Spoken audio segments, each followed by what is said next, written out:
Mga residente nakurat sa pag-ulan ug ice sa Coronadal City sa South Cotabato ug Malaybalay City sa Bukidnon. Samtang pipila ka lugar sa South Cotabato ug Sultan Kudarat ang nakasinati usab og landslide ug pagbaha.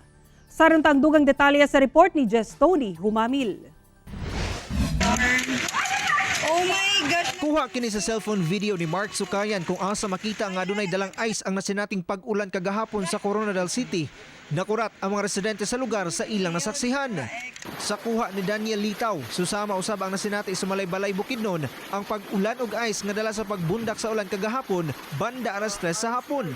Bao kini ang pagpasabot sa pag-asa sa maong phenomenon. Ang tawag na to is hail or kanang hailstorm. Siya. Kusog yun na siya ng mga pag-ulan.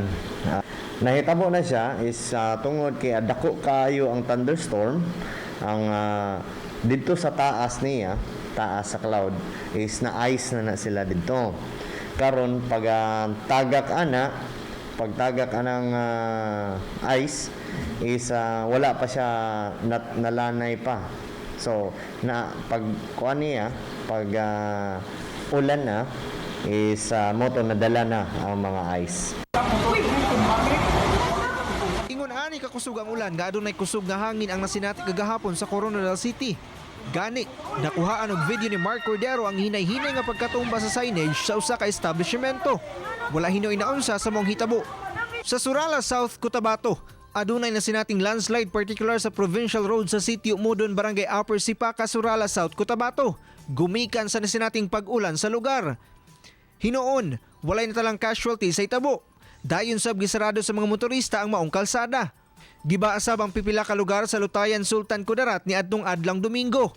Apektado ang Barangay Antong, Barangay Manili, Barangay Maindang ug Barangay Sampaw.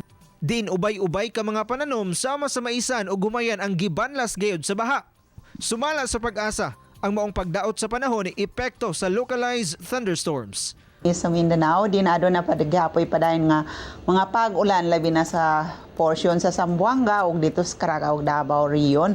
Ug usab dinhi sa Misamis Oriental epekto sa localized thunderstorms. Ako si Jess Tony Humamil para sa One Mindanao.